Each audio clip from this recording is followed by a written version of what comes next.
संबोधित करते।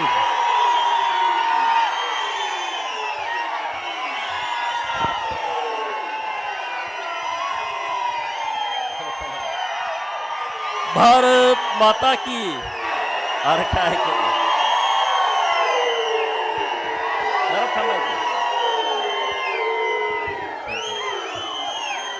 भारत माता की, भारत माता की।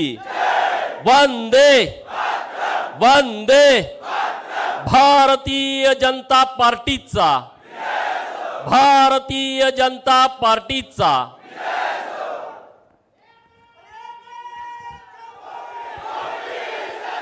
आज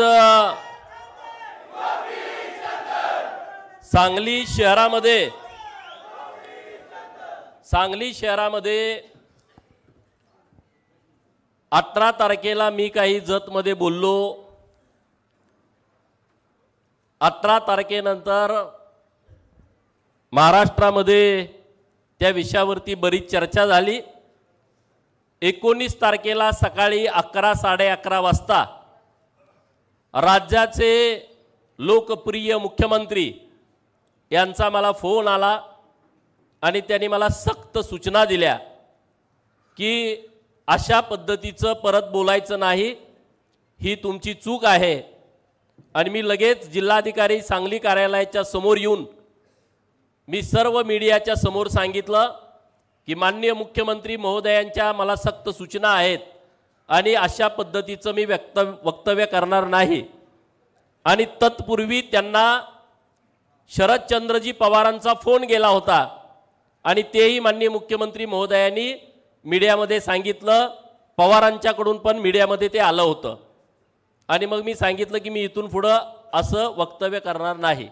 माननीय चंद्रकांत दादांचा फोन आला, त्यांनी मला सूचना दिल्या की जे ज्येष्ठ नेते आहेत त्यांच्याबद्दल आपण असं बोलू नये। आणि मी म्हटलं ठीक आहे, मी इथून पुढे या विषयावरती बोलणार नाही। हे कधी घडलं? 18 तारखेला मी बोललो, 19 तारखेला मला सूचना आल्या आणि 18, 19, 20, 21 नंतर 22 तारखेला सांगली शहरामध्ये महाराष्ट्राची संस्कृती वाचवा अशा बॅनर खाली एक सभा पार पडली। आणि त्या सभेमध्ये जे काही वक्तव्य केली गेली आणि त्याच्यावरती आपल्या सर्वांचे नेते पालकमंत्री चंद्रकांत दादांनी 25 तारखेला, म्हणजे 22 तारखेला झालं होतं, 25 तारखेला ग्रामीण भारतीय जनता पार्टीच्या कार्यालयाचं उद्घाटन होतं आणि त्या सभेमध्ये चंद्रकांत दादांचा रुद्रावतार मी पहिल्यांदा पाहिला, तुम्ही पाहिला आणि अखंड महाराष्ट्राने पाहिला। आणि त्यांनी त्यामध्ये भूमिका व्यक्त केली की तुम्ही ज्या चुकीच्या पद्धतीनं बोललाय त्याच्यावरती आम्ही इशारा मोर्चा 1 ऑक्टोबरला सांगलीमध्ये काढतोय आणि तुमचा जो जातीयवादी विकृतीचा रावण आहे तो आम्ही जाळणार आहे। ही भूमिका माननीय चंद्रकांत दादांनी मांडली। आणि मग आता ठीक आहे, मला पार्टीनं मला सक्त सूचना दिल्या, मी या विषयावरती बोलायचं नाही, मी गप्प राहिलो। परंतु सांगलीच्या सभेमध्ये मला तर तुम्ही शिव्या दिल्याच। ठीक आहे, मी तुम्हाला बोललोय, मला तुम्ही गोप्या म्हणताय, माझ्या आईला शिव्या देताय, माझ्या सगळ्या खानदानीवरती तुम्ही बोलताय, माझे सहकारी मित्र शेतकऱ्यांचे कष्टकऱ्यांचे नेते ते काय उगेच असे पुढारी झाले नाहीत सदाभाऊ। आता त्याने सांगितलं 265 केसेस झालेत। तुम्ही गेलाय का जेलमध्ये? कधी सतरंजीवर झोपलाय का जेलमध्ये? ताटात वाटे आणि ताट घेऊन तिथं जेवण लाईनमध्ये घेतलंय का तुम्ही शेतकऱ्यांच्यासाठी? तुम्ही त्यांच्या आईवरती बोलताय, म्हणे माझं पाय तोडतो, माझा हात तोडतो, पोरं निघाली होती त्याला उचलून आणायला। ठीक आहे, इथंपर्यंत ठीक आहे। तुम्ही माननीय देवेंद्र फडणवीस साहेबांच्या सौभाग्यवती धर्मपत्नीच्या वरती ज्या खालच्या पद्धतीनं जाऊन बोलला आणि म्हणून मी काल आमच्या बिरोबाबानामध्ये त्यांना जे सोडायचं ते सोडलं। माझं बरोबर आहे का चूक आहे? 22 तारखेला झालं। शरद पवारांनी 22 तारखेला संध्याकाळी का नाही फोन केला देवाभावना की माझी ही कुत्री सगळी गेली होती सांगलीला आणि नको ती घाण करून आलेत, हे तुमच्या सौभाग्यवतीवरती बोलले? केला फोन? केला का? करणं अपेक्षित होतं की नाही? मीडियाला माझा सवाल आहे।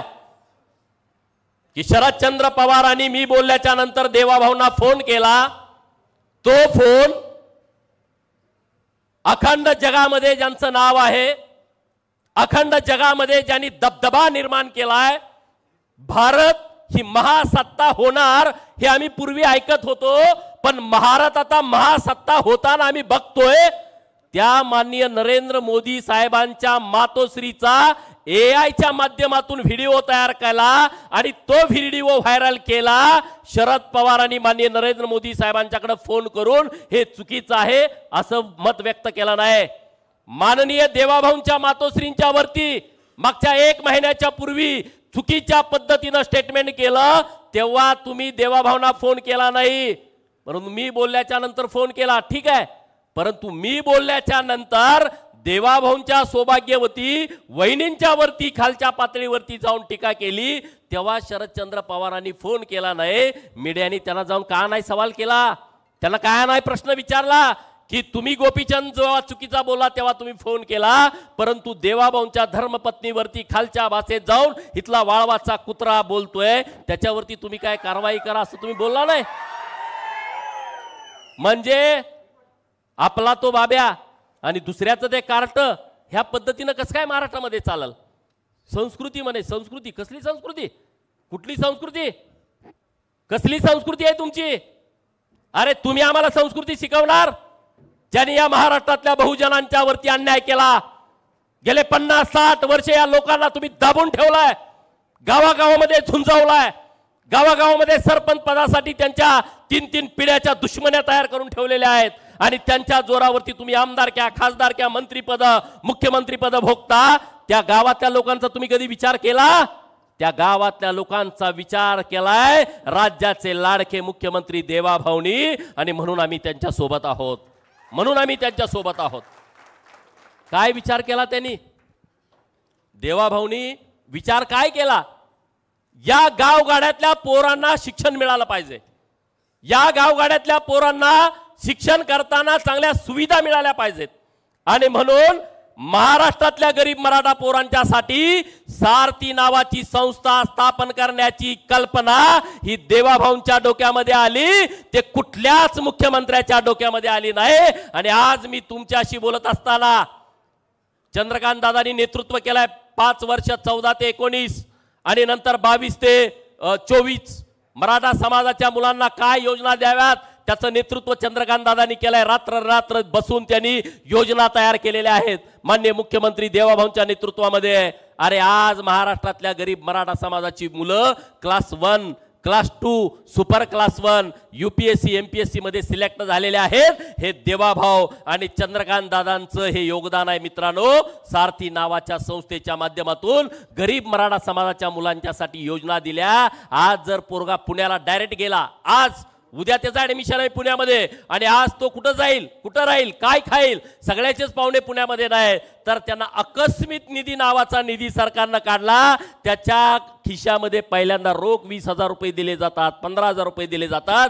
तू पुण्यात जाऊन राहा आणि मग तुझी कुठं मेस असेल, खानावळ मिळेल, कुला भाड्यानं रूम मिळेल, तेव्हा तू तिथं जा, पण तुझ्या खिशामध्ये पहिल्यांदा जशी आई आणि वडील आपल्या खिशामध्ये पैसे घालतो तसं सारथी नावाच्या संस्थेच्या माध्यमातून या महाराष्ट्रातल्या गरीब मराठा मुलांच्या खिशामध्ये पैसे घालण्याचं काम हे देवाभाऊंच्या सरकारनं केलेलं आहे। हे मराठा समाजासाठी झालं। मग ओबीसींचं काय? 346 जातींचा समावेश असणारा एक मोठा समूह महाराष्ट्रामध्ये राहतो, ज्यांची लोकसंख्या 52% आहे।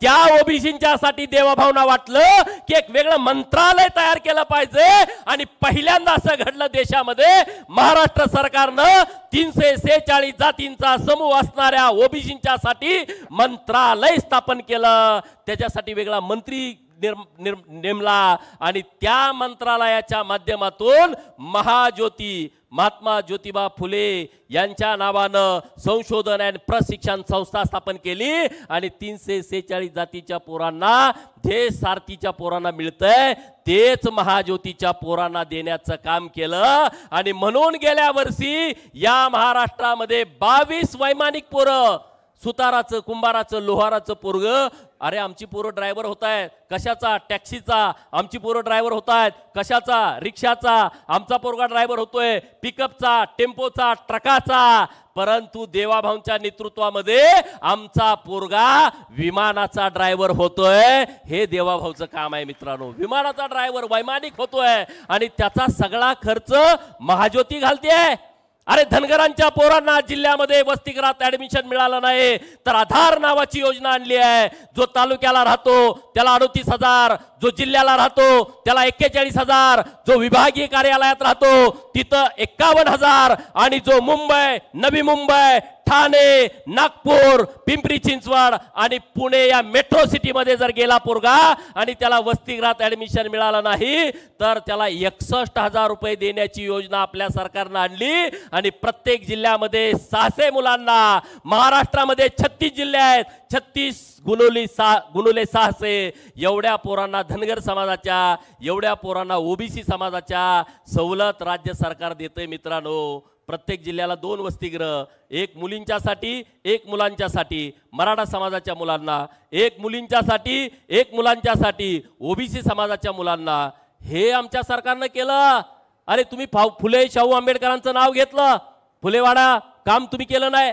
सावित्रीबाई फुलेंचं जन्मगाव नायगाव जे सातारा जिल्ह्यामध्ये, तिकडे तुम्ही कधी गेला नाही, त्याला कधी निधी दिला नाही. आमच्या सरकारनं फुले भिडेवाडा, जो भिडेवाडा डेव्हलप करायचा आहे ते देवाभाऊंच्या सरकारनं काम हातामध्ये घेतलं. नायगावला सावित्रीबाई फुलेंचं जन्मगाव आहे, तिथं डेव्हलपमेंट केलेलं आहे. अहिल्यादेवी होळकर यांची 300वी जयंती होती. अरे कुठं आहेत हे? हा माणूस अहिल्यादेवीच्या जयंती दिवशी वाळवा तालुक्यात फोन करत होता, जयंतीचे कार्यक्रम कुठे आहेत, मला तिथं हार घालायला यायचं आहे, म्हणजे याला फोटो टाकायचा आहे, ट्विट करायचा आहे, फेसबुकला टाकायचा आहे. अरे भारतीय जनता पार्टीचे नेते माननीय नरेंद्र मोदी साहेबांनी दिल्लीमध्ये बैठक घेतली, सगळ्या देशातल्या मुख्यमंत्र्यांना बोलावलं आणि त्यांना सांगितलं ठणकावून, छत्रपती शिवाजी महाराजांचं स्वप्न छत्रपती शिवाजी महाराजांच्या नंतर कोण पूर्ण केला असेल तर ते पुण्यश्लोक अहिल्यादेवी होळकरांनी केलाय आणि त्यांची जयंती अखंड देशभर करायची आहे.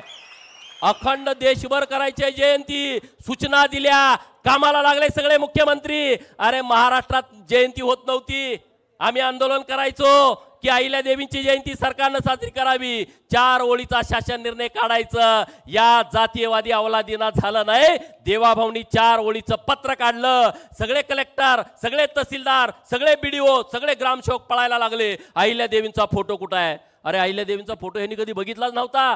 त्यांनी सावित्रीबाईचा फोटो, अहिल्यादेवींचा फोटो, माता रमाईचा फोटो, झाशीच्या राणीचा फोटो, राणी चन्नम्माचा फोटो, यांना फरकच कळना.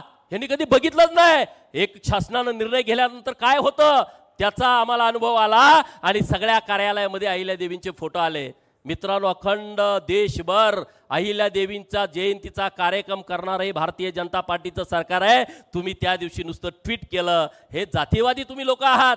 नरवीर राजे उमाजी नाईक जो इंग्रजांच्या विरोधामध्ये लढला, या देशामध्ये इंग्रजांच्या विरोधामध्ये पहिल्यांदा फासावरती कोण गेला तर ते नरवीर राजे उमाजी नाईक आहेत. आमच्या रामोशी समाजाचा तो अभिमान आहे, स्वाभिमान आहे. त्यांचं गाव पुणे जिल्ह्यामध्ये आहे, पुरंदर तालुक्यामध्ये आहे, भिवडी नावाचं गाव आहे. अरे आम्ही किती वेळा म्हटलं की नरवीर राजे उमाजी नाईकांची जयंती सरकारनं करावी, नाही केली. देवाभाऊंच्या सरकारनं निर्णय केला की नरवीर राजे उमाजी नाईकांची जयंती सरकारनं करावी आणि सगळीकडे सरकार जयंती साजरी करायला लागलं. 7 सप्टेंबरला याच महिन्यात नरवीर राजे उमाजी राजांची जयंती होती. राज्याचे मुख्यमंत्री भिवडीला आले होते. चंद्रकांत दादा तिथले आमदार आहेत, त्या विभागातले, पुणे शहरातले. मागं दादा पालकमंत्री होते. आज नरवीर राजे उमाजी नाईकांचं स्मारक करायला तिथं जागा नाही भिवडी गावामध्ये आणि म्हणून शेजारच्या गावामध्ये 5 एकर जागा आणि 49 कोटी रुपये सरकारनं मंजूर केले. मित्रांनो, 49 कोटी रुपये. रामोशी समाजाला नरवीर राजे उमाजी नाईक आर्थिक विकास महामंडळ स्थापन केलं. मी का सांगतोय? रामोशांचा वापर तुम्ही काय केला रे? मारामाऱ्या करायला. गावात कुणाला मारायचं बोलवा रामोशाला, गावात कुणाला मारायचं बोलवा कोळी समाजाच्या लोकांना, गावात कुणाला मारायचं धनगराची कोण आहे थोडं बोलवा. हे मारामाऱ्या करून येणार, हे जेलमध्ये जाणार आणि तुम्ही खुर्च्यावरती पायावर पाय टाकून बसणार. अरे देवाभाऊंनी आमच्या लोकांना सन्मान दिला, भारतीय जनता पार्टीने आमच्या लोकांना सन्मान दिला. वडार समाज तुम्हाला जात माहित आहे का? वडार समाजासाठी पैलवान मारुती चव्हाण आर्थिक विकास महामंडळ स्थापन केलाय, लोहार समाजासाठी आर्थिक विकास महामंडळ स्थापन केलाय। अरे गुरव समाज गावात किती गुरव असतो रे? एका गावात 2 घरं, एका गावात 4 घरं, नाहीतर काय काय खरसुंडी सारखं गाव आहे तिथं मोठा समाज आहे। गुरव समाजासाठी आर्थिक विकास महामंडळ स्थापन करणार हे देवाभाऊंचं सरकार आहे मित्रांनो। 18 महामंडळ एका वर्षामध्ये, एका दिवसामध्ये, एका शासन निर्णयामध्ये 18 महामंडळ ज्या छोट्या छोट्या समाजासाठी देवाभाऊंनी स्थापन केली। तर लिंगायत समाजाचे माझे मित्र बरेच आहेत। लिंगायत समाज महाराष्ट्रामध्ये मोठा आहे, परंतु लिंगायत समाजासाठी आर्थिक विकास महामंडळ नव्हतं। देवाभाऊंच्या सरकारनं, एकनाथ शिंदे साहेबांच्या सरकारनं लिंगायत समाजासाठी आर्थिक महामंडळ स्थापन केलं महात्मा बसवेश्वरांच्या नावानं। आणि महात्मा बसवेश्वरांचं जी कर्मभूमी आहे मंगळवेढा, या मंगळवेढ्यामध्ये स्मारक झालं पाहिजे। मागच्या महिन्यामध्ये विधिमंडळामध्ये एक बैठक झाली आणि कलेक्टर साहेबांना आदेश दिले, तिथं जे कृष्ण तलाव आहे त्या तलावाच्या बाजूची 18 एकर जागा ही महात्मा बसवेश्वराच्या स्मारकासाठी देण्याचे आदेश सरकारनं दिलेले आहेत मित्रांनो। हे सरकार असं असतं, हे काम असं करायचं असतं। हे शरद पवारांच्या पार्टीला, जयंतराव पाटलांच्या पार्टीला हे माहित नाही काम कसं करायचं आहे, आणि म्हणून हे का बितरलेत, हे का गांगरलेत? त्यांना माहित आहे की भारतीय जनता पार्टी या महाराष्ट्रातल्या बहुजन समाजाला बरोबर घेऊन चालली आहे। पूर्वी तुम्ही त्यांना विरोध करत होता, त्यांच्यावरती भाजपावरती टीका करत होता, ही ब्राह्मणांची पार्टी आहे, ही व्यापाऱ्यांची पार्टी आहे। आज गावगाड्यातल्या पोरांना वाटतंय ही पार्टी आमची आहे, ही पार्टी आमची आहे, ही आमचा हक्क आहे। कारण भारतीय जनता पार्टीमध्ये कुणाला माहित नाही की पुढचा अध्यक्ष कोण होणार। भारतीय जनता पार्टीमध्ये कुणाला माहित नाही की पुढचा नेता कोण होणार। नरेंद्र मोदी साहेब येण्यापूर्वी भाजपला माहित नव्हतं की देशाच्या पंतप्रधान पदाचा उमेदवार कोण असणार। पार्टीनं ठरवलं नरेंद्र मोदी साहेब हे देशाच्या पंतप्रधान पदाचे उमेदवार असणार। आज ही नरेंद्र मोदी साहेबांना माहित नाही की पुढचा या भारतीय जनता पार्टीचा नेता कोण असेल, कारण ही कार्यकर्त्याची पार्टी आहे। जयंतराव पाटलांसारखी 1999ला स्थापन झाल्यापासून 2025 पर्यंत एकच राष्ट्रीय अध्यक्ष आणि फुटला तर पुतण्या अध्यक्ष। ही पार्टी अशी नाही भारतीय जनता पार्टी। या पार्टीमध्ये बदल होतो। या पार्टीमध्ये लालकृष्ण अडवाणींच्या पासून व्यंकय्या नायडूंच्या पर्यंत, या पार्टीमध्ये बंडारू दत्तात्रयांच्या पासून नितीन गडकरींच्या पर्यंत, या पार्टीमध्ये अमित शहा पासून JP नड्डांच्या पर्यंत असे अनेक राष्ट्रीय अध्यक्ष झाले। सोनिया गांधी अध्यक्ष झाल्याच्या नंतर, परंतु तिकडे सोनिया गांधी आणि आता डायरेक्टर राहुल गांधी होते आणि आता त्यांनी ते मल्लिकार्जुन खरगेंना केलाय। तुम्ही आम्हाला शिकू नका हे गणित। म्हणून हे सगळे बितरलेत की भाजप आता मुळापर्यंत चालली आहे, भाजप आता तळागाळापर्यंत चालली आहे, भाजप काम करते आहे आणि नेता आमचा इतका खंबीर आहे। नेत्यावरती तुम्ही टीका केली, नेत्यावरती टिप्पणी केली, तुम्ही आता इथं व्हिडिओ ऐकला, उद्धव ठाकरे साहेबांना काय बोलले का रे? मग मी तुम्हाला शिव्या दिल्या तर काय बिघडतंय का? इथून पुढे मी हेच सांगतोय, माझ्या नेतृत्वावरती भाजपाच्या, मग माननीय देवेंद्र फडणवीस साहेब असतील, त्यांच्या घरातले मंडळी असतील, चंद्रकांत दादा असतील, चंद्रशेखर कोणी असेल भाजपाचा नेता, नरेंद्र मोदी साहेब असतील, तुम्ही जर खालच्या पटीत जर बोलाल तर याद राखा गोपीचंद पडळकर त्याच पद्धतीने तुम्हाला उत्तर देईन, त्याच पद्धतीने उत्तर देईन। आज ही इशारा सभा आहे। मला म्हणले तिकडे यायचं नाही, तिकडे यायचं नाही। अरे मी काय असा नंगा फकीर माणूस आहे, मी काय असा भेटो का? अरे पण तुमची लायकी, तुमची क्षमता, तुमची पात्रता तर मला दम द्या ना। तो एक खासदार तिकडे झाला, त्यानं मला काहीतरी बोलला तिथं, मी ऐकत पण नाही कुणाची भाषणं। मी नरेंद्र मोदी साहेबांचं भाषण ऐकतो, देवाभाऊंचं भाषण ऐकतो, मी कुणाची भाषणं ऐकत नाही। आणि तिथं आमचा आबा भानुशे इथं आला, एकट्यानं दम भरला, खासदार स्वतः पोलीस स्टेशनला जाऊन बसलाय, ह्याच्यावरती केस दाखल करा। एक पोरग आमचा आटपाडीचं ज्याचं 38 किलो वजन असेल, ते पोरग तुम्हाला लढतंय, तुम्ही मला कशाला नळाच्या भानगडीत पडताय? मला तुम्ही नळाच्या भानगडीत करू नका आणि मला तुम्ही असं समजू नका की गोपीचंदला आम्ही शिव्या दिल्या तर घाबरी। मी गावातनं आलोय रे, आम्ही इटी दांडू खेळताना, गजगाई खेळताना, आमच्या गट्ट्या खेळताना, सुरफाट्या खेळताना, कबड्या खेळताना पोरं आहे म्हणून शिव्या देतच होती की आम्हाला, त्यात काय? तुम्ही स्टेजवरनं देता एवढंच आम्हाला माहित आहे ना। आणि गावात काय रे, गावात सहज माणूस म्हणतो हे कुणाचं पोरग आहे रे, याला कुणी काढलाय रे, सहज म्हणतात, तुम्ही पण ऐकलंय, सहज गावामध्ये ही चर्चा होते। मी काय असा माझा हेतू नव्हता, माझा तसा कुणाला दुखावण्याचा हेतू नाही। अरे तुमचं कृत्य काय आहे, तुम्ही करताय काय? चंद्रकांत दादा तो भितरलाय त्या दिवशी, ज्या दिवशी तुम्ही प्रयत्न करून देवाभाऊंच्या नेतृत्वामध्ये इस्लामपूरचं ईश्वरपूर केलं, त्या दिवशी गडी सगळ्यात जास्त भितरलाय। हा हिंदू विरोधी आहे। आता चंद्रकांत दादांचे सक्त आदेश मला होते तिकडे चला हार घालायला, दादांचा आदेश मी मोडू शकत नाही, माझी इच्छा नसताना सुद्धा मी दादा म्हटलं चला गेलो। मग आता म्हटलं काय करावं, मी प्रार्थना केली तिथं त्यांच्या वडिलांच्याकडं की या बेट्याला चांगली बुद्धी द्या, ह्या बेट्याला चांगली बुद्धी द्या। महाराष्ट्रामध्ये नारद मुनीचं काम करतोय, दिसायला देखणं आहे, स्मार्ट आहे, मला आगी लावायचं काम करतोय, हिंदूच्या विरोधामध्ये भूमिका घेतोय आणि बहुजनांच्या डोक्यावरती पाय ठेवतोय, बहुजनांच्या वरती अन्याय करतोय। तो बहुजनांच्या वरती अन्याय केला नाही पाहिजे असा आशीर्वाद त्याला द्या, त्याच्या डोक्यामध्ये प्रकाश पाडा अशी विनंती मी त्यांच्याकडे आता केलेली आहे। हे नाही चालणार रे, असं हे कसं काय होतंय? तुम्ही मला समजू नका की एकटा आहे। अरे दुश्मनी से मेरा कोई वास्ता नहीं, दुश्मनी से मेरा कोई वास्ता नहीं, पर मेरे से करोगे तो बचने का कोई रास्ता नहीं।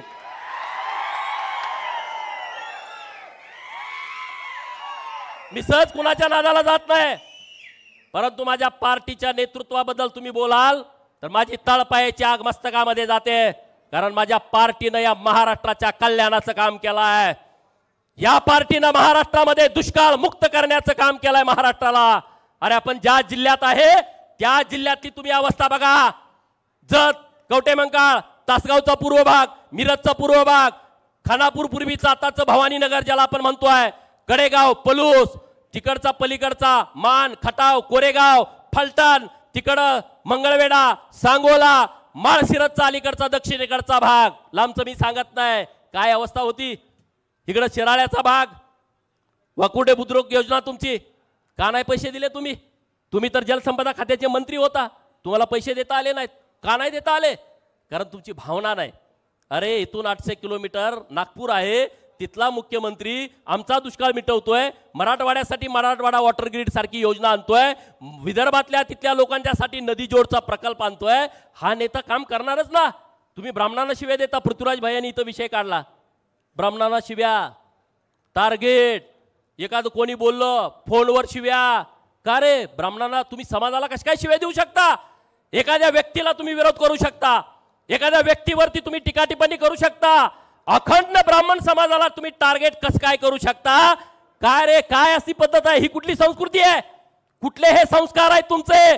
एखाद्या समाजाला तुम्ही शिव्या देता आणि हे खपवून घेतलं जाणार नाही। एवढा ब्राह्मणावरती का राग आहे रे? काय तुमच्या शेजारी मुक्कामी होता काय ब्राह्मण? काय एवढं तुम्हाला राग येतोय? अडचण काय? परत मला गोपीचंदची जीभ घसरली। काल मी काय म्हणलो? काल मी म्हणलो मला हे गोप्या म्हणले, तुम्ही सगळ्यांनी ऐकलं की या चौकात गोप्या म्हणले, सगळ्या टीव्हीवरती दाखवलं। मी बोललो गोपीचंद पडळकरची जीभ घसरली, गोपीचंद पडळकर सुसंस्कृत नाही, गोपीचंद पडळकरचे संस्कार बरोबर नाहीत। ठीक आहे, तुम्ही माझ्यावरती बोलला, अरे मी पण लोकांतनं निवडून आलोय ना, 3 लाख लोकांचं नेतृत्व मी करतोय ना, मग मला व्यासपीठावरती एखादा गोप्या म्हणत असेल, आया बहिणीवरती मला शिव्या देत असेल, तर त्याची महाराष्ट्रामध्ये चर्चा का नाही झाली? म्हणजे कोणतरी एखादा मोठा पाटील, एखादा मोठा प्रस्थापित घराण्यातला असला तर त्याची अब्रू वेगळी आहे आणि दुसऱ्या आमदाराची किंमत वेगळी आहे का? त्याच्यावरती का नाही चर्चासत्र झाली? त्याच्यावरती का नाही डेबिट झाली? त्याच्यावरती का नाही स्पेशल रिपोर्ट झाले? आणि म्हणून मग मी म्हणलो, जर तुम्ही मला गोप्या म्हणणार असाल तर मी तुम्हाला साहेब कसं काय म्हणेल? मी नाही ना म्हणू शकत, मी साहेब नाही म्हणू शकत। तुम्ही जर मला अहो म्हणाल मी तुम्हाला काहो म्हणेल, तुम्ही जर मला अरे म्हणाल मी तुम्हाला कारे म्हणेल, तुम्ही जर माझ्या एक कानाखाली दिली तर मी 2 देईन, माझा स्वभाव आहे। एका बाजूने संस्कार होणार नाहीत, दुसऱ्या बाजूने पण झाले पाहिजेत। आणि म्हणून ही इशारा सभा त्यासाठी आहे। तुम्ही जर भारतीय जनता पार्टीच्या नेतृत्वावरती जर टीका टिप्पणी खालच्या लेवलला गेली तर त्याच्या दुप्पट खाली जाऊन मी तुमच्यावरती टीका टिप्पणी करेल। मग ते संस्कार बिंस्कार मला काही गरज नाही, मला त्या संस्कृतीचं काही देणं घेणं नाही।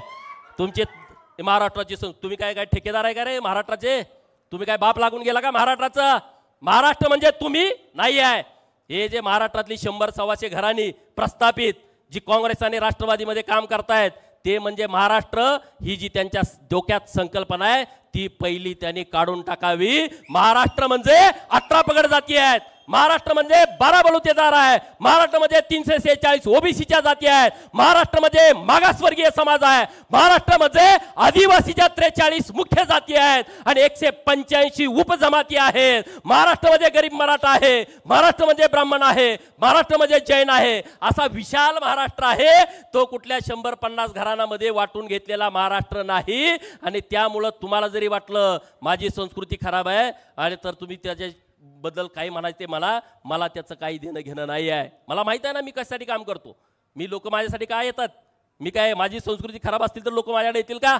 चंद्रकांत दादांना तुम्ही काय बोलता रे का जोड्यान हाणू का तुम्हाला मी हाणू का. कुणाच्या वॉर रूम आहेत, कुणाच्या वॉर रूम मध्ये 500 लोक आहेत.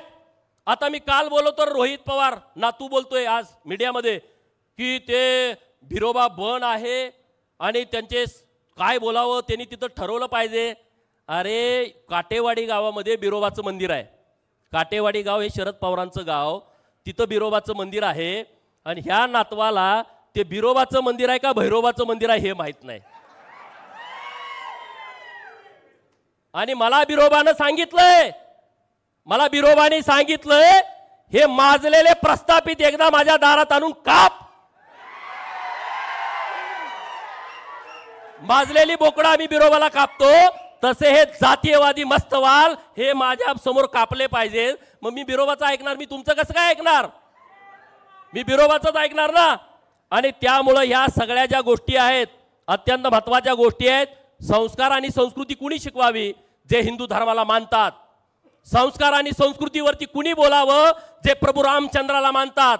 संस्कार आणि संस्कृतीवरती कुणी बोलावं ज्यांना कुलदैवत आहे कुलदैवताला जातात, ज्यांना कुलदेवी आहे कुलदेवीला जातात. अरे तुमचे कसले संस्कार.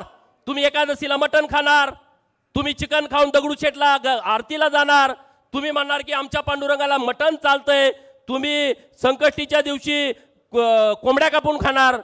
असल्याला मला संस्कार आणि संस्कृती सांगायची गरज नाही. जे हिंदूंच्या विरोधामध्ये आहेत, जे हिंदूंच्या विरोधात भूमिका घेतात त्यांच्या विरोधामध्ये आम्ही भूमिका घेणार. आणि त्यामुळं भाजपच्या कार्यकर्त्याला मला सांगायचं आहे, तुम्ही मला खूप पाठिंबा दिला या सगळ्या विषयामध्ये. चंद्रकांत दादांचा देवाभाऊंचा अधिकार आहे माझे कान पकडायचा, मी त्याविषयी काहीच नाही, त्यांना फुल अधिकार आहे. पण राष्ट्रवादीवाला जरा मला नुसता अरे तुरे बोला तर मला अजिबात चालत नाही. त्यांनी माझ्या नेत्याने मला उठाभाषा काढायला लावू दे, अंगठ धरायला लावू दे, मी धरतो. माझे नेते आहेत, मी त्यांना मानतो कारण ते माझ्या महाराष्ट्रासाठी काम करतायत, त्यांना तो अधिकार आहे. पण दोन कुठला आयऱ्या गायऱ्या येईल आणि मला धमकी देईल, मी अशा धमकीला भीत घालत नाही. अशा धमकीसाठी माझा जन्म झाला नाही. अरे हमें टूटना पसंद है, हमें टूटना पसंद है, मगर किसी के आगे झुकना नहीं. आम्ही कुणाच्या पुढे झुकायला तयार नाही. आणि त्यामुळं भारतीय जनता पार्टीचा हा जो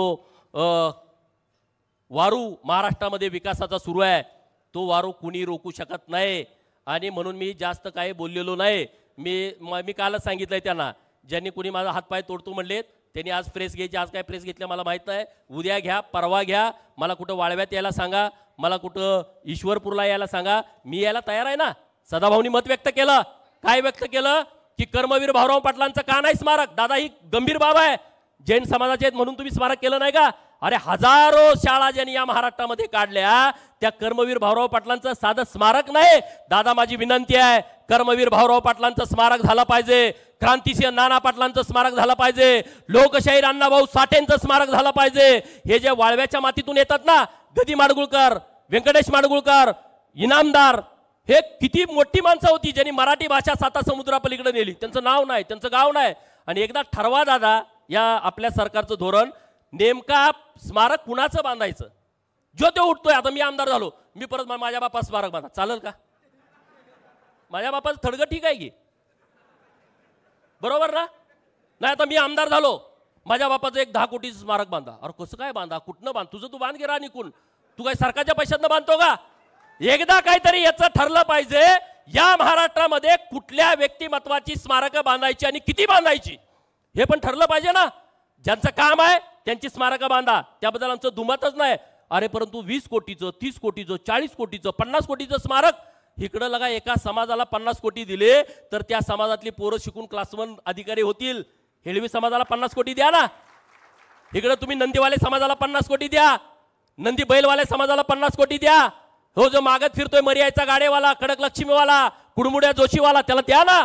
ते तुमचं नाव तर घेतील, प्रत्येक घरी जाऊन सांगतील देवाभाऊनी दिलाय, चंद्रकांत दादानी दिलाय. आता तुम्ही मंडळ केलेत त्यांना तुम्ही पैसे द्या. आम्ही सगळं गावागावात घराघरात जाऊन सांगू. कार्यकर्त्याची पण गरज नाही. आमच्या भटकंती समाजाचा धंदाच आहे ना, या घरात त्या घरात जायचं. भिक्षुकरी समाज आम्ही जाता जाता सांगू ना, हे आम्हाला सरकारनं दिलेलं आहे. परंतु हे जे मोठे लोक आहेत, कारखान्यासाठी पैसे, सुतगिरणीसाठी पैसे सगळे घेत आहेत, ते काही करत नाहीत. दादा तुमच्या एका इशाऱ्यानं अक्षरशः हगवान लागलेले आहे. कुठलाही एमडी डॉक्टर त्याच्यावरती इलाज करू शकत नाही. कुठलाच एमडी डॉक्टर, त्याने गोळ्याच नाहीत असल्या. इकडे आमचे ताट डॉक्टर आहेत, त्यांना विचारा, त्याला गोळ्या नाहीत असल्या. अशी हगवान लागलेली आहे. ते तुमच्याकडे काय काय केले तुम्ही भाषणात सांगाल. परंतु दादा तुमचं त्या दिवशीचं भाषण महाराष्ट्रातल्या एवढ्या भाजपाच्या आणि इतर पक्षाच्या कार्यकर्त्याच्या स्टेटसला होतं. मला वाटत नाही ह्याच्यापूर्वी कुठलं भाषण एवढ्या लोकांनी ऐकलं असेल, एवढ्या लोकांनी बघितलं असेल. आणि दादांचा दम म्हणल्यावर ते काय एकदम असे अक्षरशः हगटले, अक्षरशः पाया पडायला लागले. पण दादा माफ करण्याच्या लायकीची लोक नाहीत, ज्यांनी आपल्यावरती इतक्या खालच्या लेवलला जाऊन टीका केली आहे. आणि ती लोक आपल्याकडे नको आहेत. सम्राट बाबांनी विषय मांडलाय, हे एकदा क्लिअर केलं पाहिजे. एकतर जयंतरावनं तर केलं पाहिजे की बाबा हे भाजप हे जातीवादी पक्ष आहे, हे हिंदुत्ववादी पक्ष आहे, मी या पक्षात जाणार नाही. एक भाजपला सांगितलं पाहिजे आम्ही ह्याला घेणार नाही. कारण मला अधिकारी तिथले सांगतायत, त्यांना आतापर्यंत 5-6 तारखा सांगितले. दादा माझ्या एकट्याचा शपथविधी होणार आहे, तुम्ही कुणाला पण विचारा, तुमच्याकडे पोलीस आहेत, त्यांच्याकडून तुम्ही गुप्त रिपोर्ट घ्या. ह्या 10 तारखेला शपथविधी आहे, 8 तारखेला कार्यकर्ते सांगतायत ओपन. आणि मग अधिकाऱ्यांना दम देतोय, अधिकाऱ्यामध्ये बघतोच मी येणार आहे. अरे काय बघतोय तू? जर तू आलास तर आमच्या मागच तुला बसावं लागेल ना. पुढं कसं आम्ही सिनियर लोक आहे, बरोबर की नाही? नाही आला तरी मागच्या बाकड्यात तुला. पण तू अधिकाऱ्यांना दम देऊन आमच्या भाजपवर अन्याय करतोय, भाजपच्या कार्यकर्त्यावरती अन्याय करतोय. हे भाजपच्या कार्यकर्त्यावरती कुणी अन्याय करल हे भाजपा खपवून घेणार नाही. आम्ही सक्षमपणे तुमच्या बरोबर आहेत. दादा आहेत आणि देवाभाऊ आहेत, सक्षमपणे बरोबर आहेत. त्यामुळे चिंता करण्याचं कारण नाही. आज एवढंच व्यवस्थित, मी कुठलाही शब्द सोडून वेडं वाकडं बोललेलो नाही. त्यामुळं कुणी काय, बरोबर ना दादा? हां काही सुद्धा नाही. दादानी दम दिला होता मला की वेडं वाकडं तू बोलायचं नाही. ह्या इशाऱ्यातनं दुसरा इशारा सभा घ्यायची, त्यांना वेळ येऊ देऊ नको, अशा मला सूचना होत्या. मी त्या सूचनेचं तंतोतंत पालन केलेलं आहे. आणि तुम्ही सगळे आला. आणि दादांचं भाषण झाल्याच्या नंतर सगळ्यांनी दादांच्या बरोबर रावणाचं दहन करायला आपल्याला जायचं आहे. जय हिंद, जय महाराष्ट्र. धन्यवाद. यानंतर आपल्या सर्वांचं लाडकं नेतृत्व या जिल्ह्याचे पालकमंत्री सभेला संबोधित करतील. आणि दादांचं भाषण झाल्यानंतर गोपीचंदचा आज वाढदिवस आहे, तो वाढदिवस आपण मानसिक विकृतीचा रावणाचं दहन करून आज या ठिकाणी साजरा करणार आहोत. धन्यवाद.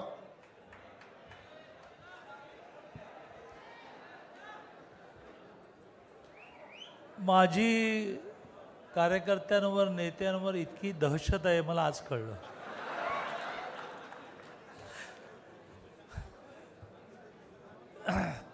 खरं म्हणजे सभेला उशीर झाला आहे. गोपीचंदचा वाढदिवस स्टेशन रोड चौकात साजरा करायचा आहे. मी इशाऱ्याचं शेवट करायला उभा आहे.